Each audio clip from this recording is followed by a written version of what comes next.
हमारे YouTube channel multi unity classes में आपका बहुत बहुत स्वागत है। यदि वीडियो अच्छा लगे तो लाइक और सब्सक्राइब करें, दूसरों को भी शेयर करें और कमेंट करना ना भूलें। धन्यवाद। तो अब हम कक्षा 10 में जो चैप्टर है गणित में अध्याय 13 उसकी बात करेंगे। इसका नाम है पृष्ठीय क्षेत्रफल तथा आयतन। और हम प्रश्नावली 13A में पहला सवाल लगाएंगे जो कि कई बार बोर्ड परीक्षा में पूछा भी जा चुका है और बहुत ही महत्वपूर्ण है। तो पहले प्रश्न से स्टार्ट करते हैं। पहला प्रश्न कह रहा है, एक खिलौना त्रिज्या 3.5 सेंटीमीटर वाले एक शंकु के आकार का है जो उसी त्रिज्या वाले एक अर्धगोले पर अध्यारोपित है। इस खिलौने की संपूर्ण ऊंचाई 15.5 सेंटीमीटर है। इस खिलौने का संपूर्ण पृष्ठीय क्षेत्रफल ज्ञात करना है।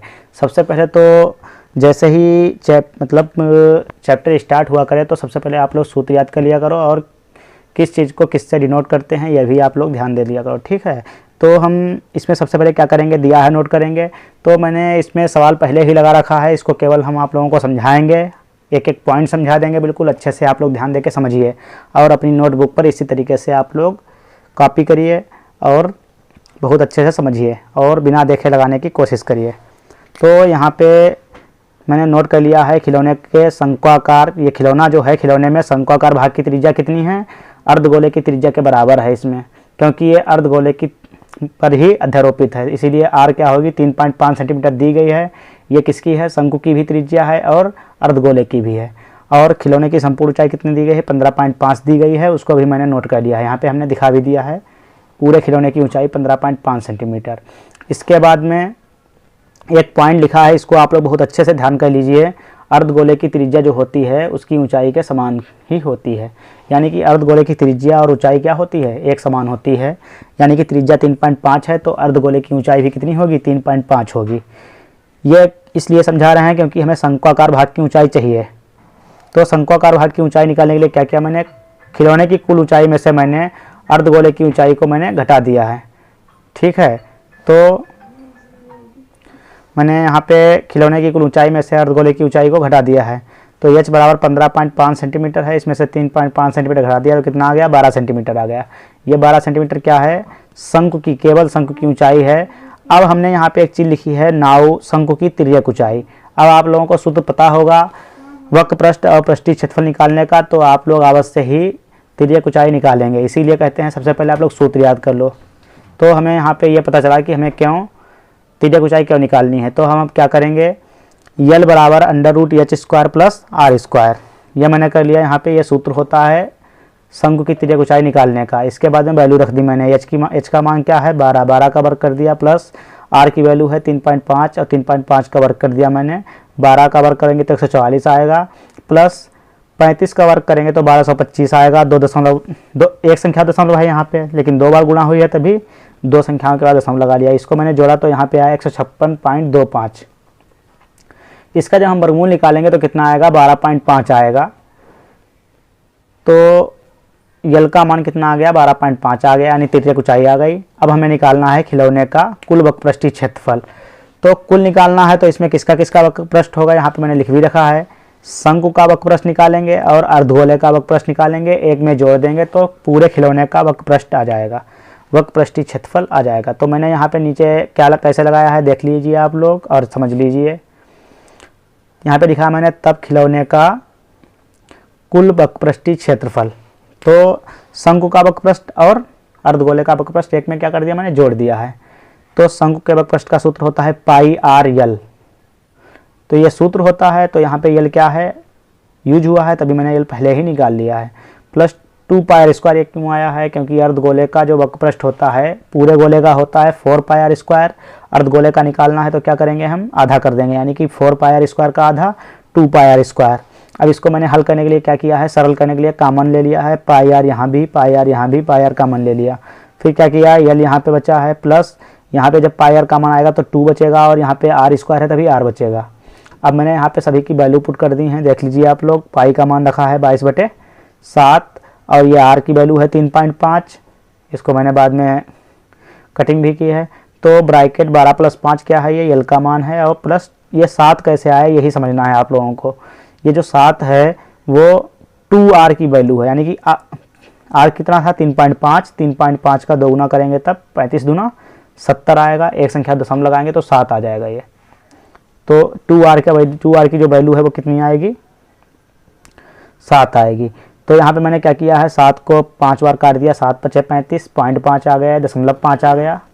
फिर 22 × 5 = 110 जब करेंगे हम, तो यहाँ पे 110 मैंने ये लिख रखा है यहाँ पे, तो 110 लिखा है, एक संख्या दशम लगा दिया है, गुणे इसको मैंने जोड़ लिया है, 12 × 7 = 19, 19.5। अब जब 11 और 19.5 की गुणा कराएंगे तो ये हमारा आंसर आ जाएगा 214.5। अब सेंटीमीटर में सभी वैल्यू दी गई थी, तो वर्ग प्रश्न निकला है, क्षेत्रफल है तो वर्ग सेंटीमीटर इसका मात्रक भी होगा। इस तरीके से ये सवाल जो है वो कंप्लीट हुआ। आप लोग इस सवाल को अच्छे से अपनी कॉपी में नोट कर सकते हैं वीडियो स्टॉप करके, और या तो आप लोग स्क्रीनशॉट भी ले सकते हैं। तो अब दूसरा सवाल लगाने जा रहे हैं, आगे देखते हैं, उसको भी आप लोग अच्छे से समझ लीजिए। देखते हैं दूसरा सवाल क्या है। अब हम प्रश्नावली 13A में दूसरा सवाल बताने जा रहे हैं। इसमें क्या कह रहा है देख लीजिए आप लोग। दवा का एक कैप्सूल एक बेलनाकार है जिसके दोनों सिरों पर एक एक अर्धगोला लगा है। ये सेम इसी तरीके का होता ही है, कैप्सूल बेलनाकार होता है और दोनों सिरों पर कैसा होता है, अर्धगोले टाइप का होता है। तो इसमें यही कह रहा है, पूरे कैप्सूल की लंबाई दे दी गई है 14 mm, 14 मिलीमीटर है ये, ठीक है, और इसका व्यास कितना दिया है, 5 मिलीमीटर। इसका पृष्ठीय क्षेत्रफल निकालना है। इस पूरे कैप्सूल का पृष्ठीय क्षेत्रफल निकालना है, तो आप लोग पहले से ही ध्यान दीजिए कि पूरे बेलन का पृष्ठीय क्षेत्रफल निकालेंगे तो अर्धगोले इसका भी निकालेंगे, इस अर्धगोले का भी निकालेंगे और बेलन का भी निकालेंगे, तीनों एक में जोड़ देंगे तो हमारा क्या आ जाएगा, पूरे कैप्सूल का वक्र पृष्ठीय क्षेत्रफल आ जाएगा। तो इससे पहले क्या करते हैं हम, दिया है नोट करते हैं क्या चीज़ दी गई है। तो दिया है हमें संपूर्ण कैप्सूल की लंबाई कितनी, 14 मिलीमीटर, अर्धगोले का व्यास कितना, 5 मिलीमीटर। तो अर्धगोले की त्रिज्या कितनी आएगी, 5/2 मिलीमीटर, यानी कि 2.5 मिलीमीटर। फिर यहाँ पे 2 अर्धगोले हैं, तो दोनों अर्धगोलों की कुल लंबाई मैंने निकाल ली। ये इसलिए निकाली है लंबाई क्योंकि हमें बेलन की लंबाई खाली चाहिए होगी वक्र पृष्ठीय क्षेत्रफल निकालने के लिए। तो मैंने दोनों अर्धगोलों की लंबाइयाँ कितनी है वो निकाल के क्या किया है, बेलनाकार भाग की लंबाई निकालने के लिए टोटल कैप्सूल की लंबाई में से मैंने क्या किया है, दोनों अर्धगोलों को घटा दिया है। पूरे कैप्सूल की लंबाई कितनी थी, 14 mm, और 5 mm कितनी है, ये अर्धगोलों की ऊंचाइयां हैं, तो मैंने वो घटा दी हैं। तो 14 से 5 गया 9 आ गया, ये 9 मिलीमीटर। अब इसके बाद में हमें अर्धगोलों की भी त्रिज्या पता है और बेलन की भी त्रिज्या और बेलन की का ऊंचाई भी पता है। तो मैं सब कुछ अब निकाल चुका हूँ। इसके बाद क्या करूँगा, पूरे कैप्सूल का पृष्ठीय क्षेत्रफल निकालूंगा। पूरे मतलब कैप्सूल का पृष्ठीय क्षेत्रफल जो है उसके लिए क्या किया मैंने, 2πr² ये लिखा प्लस 2πr² ये लिखा प्लस 2πrh। ये क्यों लिखा है, क्योंकि 2 अर्धगोले हैं, तो 2 अर्धगोलों का सूत्र लगा दिया है क्षेत्रफल का। उसके बाद में बेलनाकार भाग का भी क्षेत्रफल का सूत्र लगा दिया है। अब 2πr² और 2πr² को जोड़ा है तो कितना आया है, 4πr² प्लस 2πrh। अब इसमें मैंने कॉमन लिया है, यहाँ पे 2πr कॉमन ले लिया है इसमें। जब 2πr कॉमन लेंगे तो अंदर क्या बचेगा, 2r और h बचेगा। अब सभी के मैंने वैल्यू पुट कर दी है, वैल्यू आप लोग देख लीजिए। तो 2 ये रखा है, इसके बाद पाई का मान 22/7 रखा है, 2r और ये वाला r जो है वो 2.5, 2r का मतलब 5, वो यहाँ पे 2r निकाला था मैं। 2r की वैल्यू कितनी है, 5 mm, तो मैंने 2r की वैल्यू 5 रख दी और h की वैल्यू कितनी निकाली थी, 9। सभी की वैल्यूज़ रखनी है। अब इनको हल करेंगे तो 22 दूना 44 कर दिया यहाँ पे, गुणे 2.5 ये लिखा था, बटे में 7 ये है, गुणे ये 14 कैसे आया है, 9 और 5 जोड़ोगे 14 आएगा। 7 को और 14 को काट दिया मैंने, 7 दूनी 14। इसके बाद क्या किया है, 44 और 2 की गुणा करा ली है, या आप लोग 25 और 2 की गुणा करा लेंगे, बाद में 44 के साथ कराएंगे तब भी वही आंसर आएगा। तो मैंने क्या किया है, 44 दूना 88 कर लिया है, फिर 2.5 की गुणा करा दी है इसमें। जब 88 और 2.5 की गुणा कराएंगे तो आएगा 220, और सभी वैल्यूज हमें मिलीमीटर में दी गई थी, तो आंसर जो आया है वो वर्ग मिलीमीटर आएगा, इसलिए क्योंकि क्षेत्रफल का मात्रक जो होता है वो वर्ग मीटर, वर्ग सेंटीमीटर या वर्ग मिलीमीटर, तो इस तरीके से होता है। तो इस तरीके से दूसरा सवाल ही कंप्लीट हुआ और आंसर आ गया है आप लोगों का। इस तरीके से इस सवाल को आप लोग नोट कर लीजिए, वीडियो स्टॉप करके, या स्क्रीनशॉट भी ले सकते हैं। ये पूरा सवाल जो है कंप्लीट लग चुका है। अब अगले वीडियो में हम तीसरे सवाल से स्टार्ट करेंगे, तो आगे भी महत्वपूर्ण सवालों के लिए आप लोग अगला वीडियो देखें, उसमें आप लोगों को सवाल नंबर 3 से लगवाए गए हैं। और वीडियो देखने के लिए बहुत बहुत धन्यवाद। और भी महत्वपूर्ण सवालों के लिए अगला वीडियो देखें। Thank you.